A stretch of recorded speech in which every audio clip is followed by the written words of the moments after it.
Selamat siang, Pak Ferdi. Selamat siang, Ikma. Ya, salam sehat ya Pak. Gimana kabarnya Pak? Alhamdulillah kabar baik.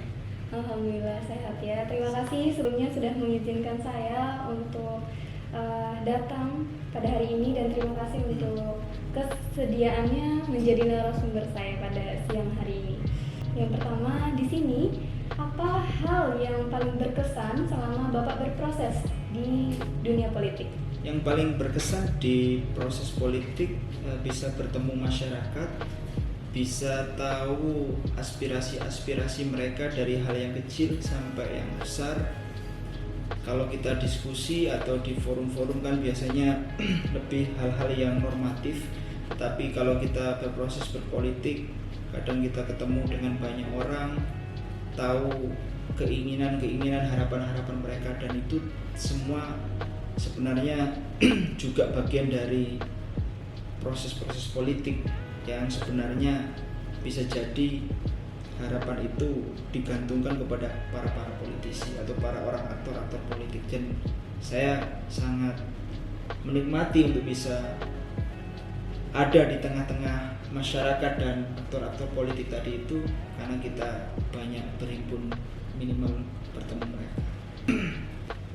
Kita itu punya banyak hal, punya ide-ide besar untuk terus bisa dituangkan mengatasi persoalan-persoalan, daripada hanya sekedar kemudian kita mengkritisi tanpa kemudian memberikan solusi. Berkesan, dan ternyata kalau kita punya ruang berkontribusi itu bisa membuat kita lebih konkret dalam bermanfaat. Itu saya ketika kalau itu ada salah satu mahasiswa ya, ada adik tingkat atau pokoknya masih mahasiswa, dia kemudian punya penyakit atau sakit dan perlu biaya.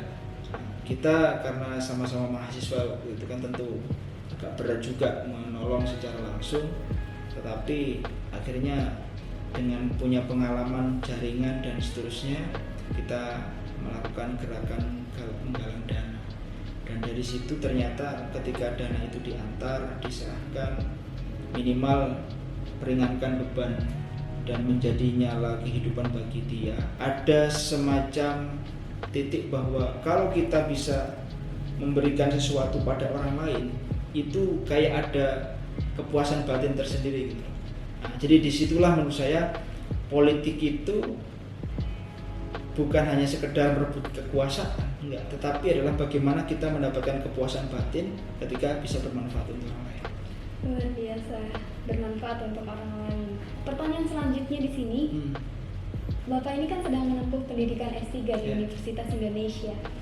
Siapa yang menjadi motivasi Bapak untuk melanjutkan pendidikan S3 ini, Pak?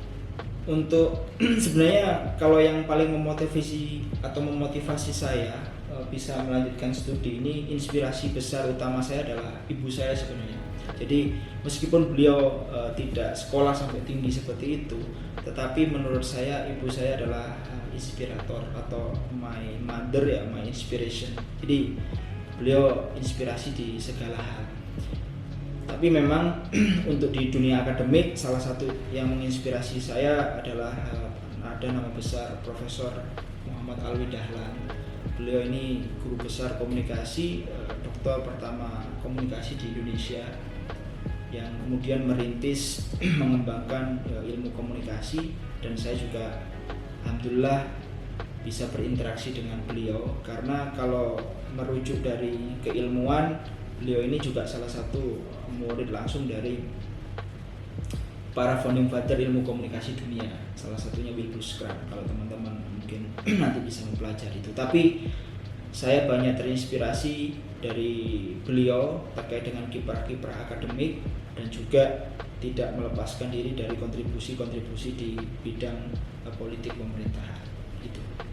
Yang lain-lain, saya biasanya itu senang berkontribusi, misalkan di kampung halaman saya biasanya kita ada komunitas-komunitas, kita ikut berbagi di sana, ikut mengembangkan diri di sana, berproses dengan anak-anak muda di sana, biasanya kita banyak buat kegiatan-kegiatan inspiratif.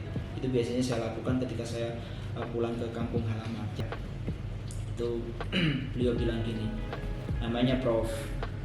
Ahmad Erani Yustika. Jadi beliau itu bilang keterbatasan yang diperjuangkan itu lebih dekat dengan keberhasilan daripada keluarbiasaan atau mungkin kelebihan yang disia-siakan.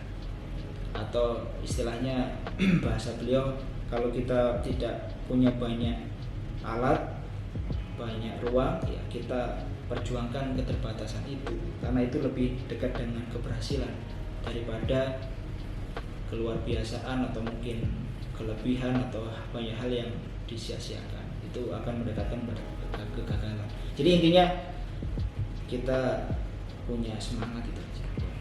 Ya, baik, terima kasih Pak Ferdi, luar biasa perjuangannya hingga saat ini sedang menempuh pendidikan di S3. Semoga segera selesai disertasinya, semoga dilancarkan pendidikannya agar bisa terus memberikan manfaat yang lebih luas lagi untuk Indonesia. Terima kasih. Terima kasih Pak.